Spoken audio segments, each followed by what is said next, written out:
So మీరు particular అంశం ఏమి వాళ్ళ ముందు చెప్పారు?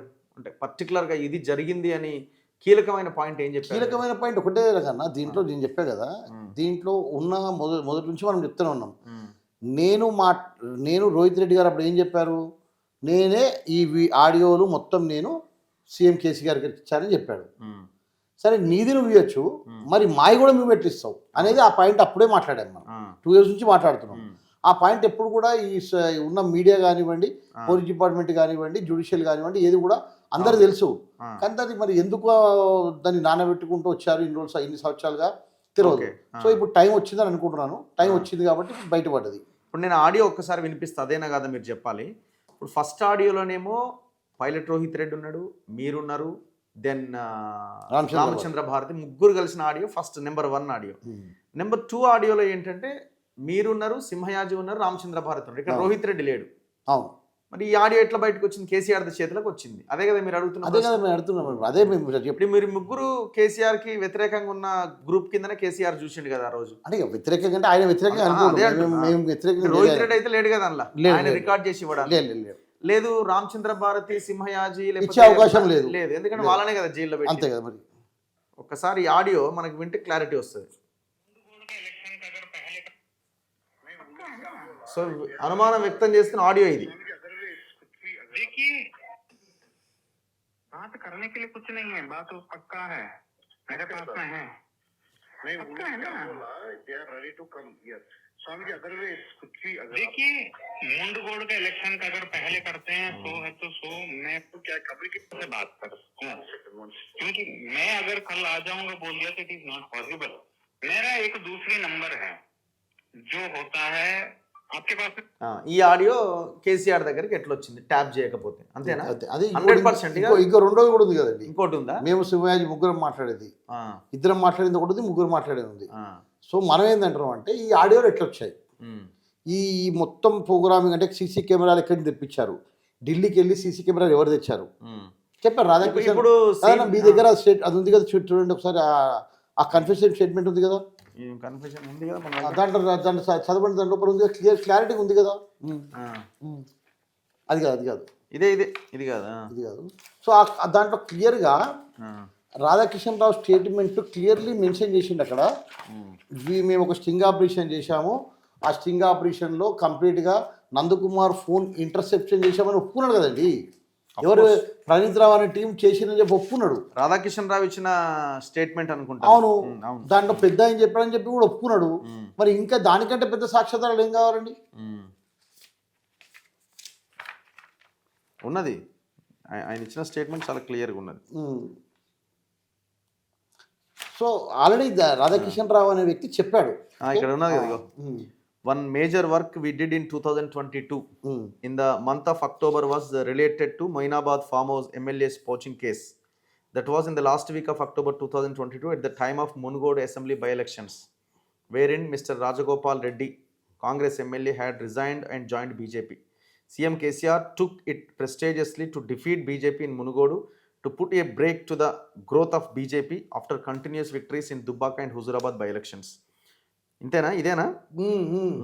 Probably sometime in the last week of October, some day Prabhakar Rao discussed with me that the CM KCR had got an information from one MLA, Pilot Rohit Reddy. Pilot Rohit Reddy ద్వారా ఒక information Prabhakar Rao ద్వారా వచ్చింది. That some persons claiming to be influential in BJP are in touch with Pilot Rohit Reddy. That some persons claiming to be influential in BJP are in touch with him, asking him to leave BRS and join BJP along with some more MLAs. అంటే మీరు ఆయన అడిగిరని చెప్తున్నారు, ఏది రోహిత్ రెడ్డి నీతో పాటు ఇంకొంతమందిని join అవ్వమని. Then CM KCR thinking to use it to corner BJP had asked the SIB to monitor the same by putting surveillance over those private persons, and the MLA and the SIB Praneeth Kumar did the surveillance and provided one audio clip by intercepting the cell phones. అంటే ఇక్కడ tap చేసి ప్రణీత్ రావు through tap చేసి నా పేరు కూడా రాశారు. The same audio clip was given to KCR and he ordered his to plan to lay a trap by strictly instructing the MLA Rohit Reddy to cooperate with us. అంటే రోహిత్ రెడ్డి కూడా చెప్పిండు వీళ్ళకి పోలీసులకి మీరు కోఆపరేట్ చేయి, ఒక ఆపరేషన్ చేయబోతున్నారని. Accordingly the MLA The private persons, one Mr. Nandu U S and two lesser known Swamijis, ఎవరు Simhayaji and Ramachandra Bharati, to come to a farm house near Aziz Nagar near Moinabad as per our plan. I had purchased, ఎవరు చెప్తున్నది, రాధాకిషన్ రాధాకిషన్ రావు అనేట ఆయన చెప్తున్నాడు. ఆయన ఎవరు, ఈ total plan execute చేసిన ఆయన. I had procured spy cameras for this purpose by sending my task force officers Mr. Srinath Reddy, Inspector, and Mr. Srikanth SI to Delhi. వీళ్ళంతా మరి వీళ్ళని విచారించరా? మరి అదే చెప్తున్నది మరి వీళ్ళందరూ రావాలి కదా, ఇంకా చాలా ఉన్నాయి చూడండి. Srinath, Delhi, throw some contacts and got them fixed in farm house by our task force officers. కొంచెం కనబడతలేదు ఇది. And mister Ashok Reddy and mister Mallikarjun and mister Srikanth, sub inspector of police, one day to itself the CM KCR, పెద్ద ఆయన ఎవరు, ఈయన చెప్తున్నాడు రాధాకిషన్ రావు.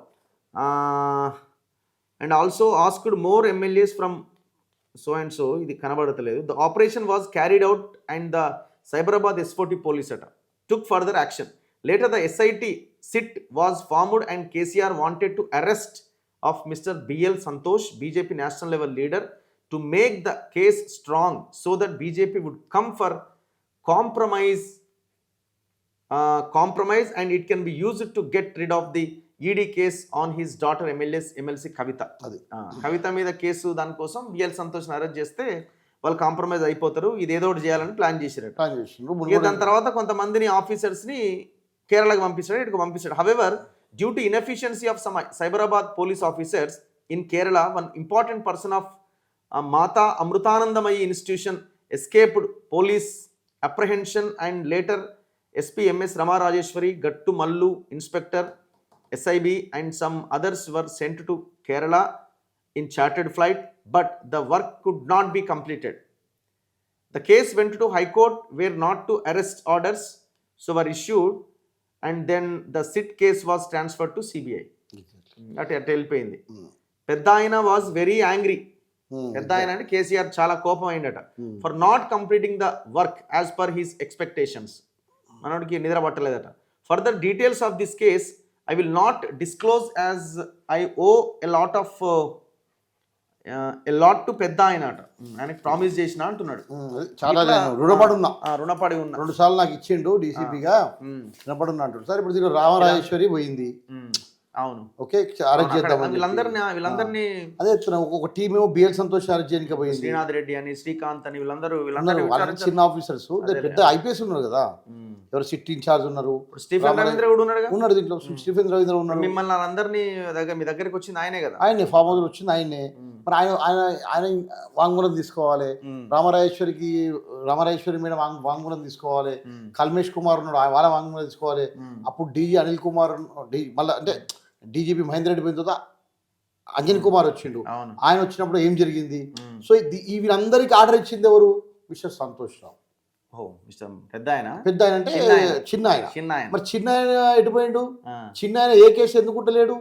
ఇటు tonic case లేడు, ఏ కేసు లేడు, అన్ని తిన్నాడు ఆయన్ని, అన్ని చేసి సంతోష్ మేబీ అంటున్నా. అంటే ఆయన కన్సల్గేలోనే మొత్తం తిరిగింది. నాకు ఒక పెద్ద పోలీస్ ఆఫీసరే చెప్పిండు, ఈ సిట్లో ఉన్న పెద్ద పోలీస్ ఆఫీసరే చెప్పిండు. ఆయన చెప్తున్నా కూడా వినకుండా ఈ సంతోష్ అందరికి ఇచ్చిండు ఈ కేసులో అని చెప్పి. అసలు I'm not with the name. ఏమంటారంటే అక్కడ ఉన్న పోలీస్ ఆఫీసర్ల పెద్ద పెద్ద వాళ్ళందరినీ కూడా ఆ స్టేట్మెంట్ తీసుకుంటే వాళ్ళు కూడా మొత్తం స్టోరీ చెప్తారు ఏం జరిగిందో. అప్పుడు ఇంకా ఈ కేసులో చాలా ఇది ఉన్నాయి. అది కాకుండా ఈ రాధాకిషన్ రావు, సురేష్ బాబు వెంకటేష్ని పిలిచి ఫస్ట్ సురేష్ బాబు వెంకటేష్ ఈ రానా కేటీఆర్ దగ్గర మీటింగ్ ఎందుకు చేశారు, ఎన్ని గంటలు చేశారు, ఏ రోజు చేశారు అనేది వాళ్ళ సీనియర్ తీయండి. తర్వాత అదే రోజు కేటీఆర్ గారు ఆర్డర్ ఇచ్చారు ఎవరికి? GHMC కమిషనర్కు లోకేష్ కుమార్కి ఆర్డర్ ఇచ్చారు, నా హోటల్ కూల్చేయమని చెప్పి. ఎందుకంటే వీళ్ళు వెళ్ళి వేరే స్టోరీ చెప్పారు వాళ్ళకు. సో వాళ్ళు చెప్పిర్రా వీళ్ళు చెప్పిర్రా తెలియదు. సో మ్యూచువల్గా బెనిఫిట్ తీసుకుందామని చెప్పి ఆ హోటల్ ధ్వంసం చేస్తే నన్ను భయభ్రాంతులను చేసి నా మీద ST కేసులు పెట్టి PD యాక్ట్ పెట్టి 1 year లోపల పెడతామని ఒక టార్గెట్, ఇప్పుడు చంపిద్దామనే టార్గెట్, ఇంకో టార్గెట్ ఉండే. సో ఇవన్నీ కాలేవు. అప్పుడు ఈడీ ఎంటర్ అయింది కేసులకు కాబట్టి అప్పటికే సిబిఐకి వెళ్ళిపోయింది కాబట్టి ఉన్న కేసులు అంటే నేను బంజారాల్స్ ఇన్స్పెక్టర్ దగ్గరికి వెళ్తే ఇన్ని కేసులు నేను నా మీద ఇన్ని కేసులు పెట్టిరు. అప్పటికి 12 రిజిస్టర్ చేసిర్రు, ఇంకొక 20-30 కేసులు అట్లా పెట్టుకున్నారు.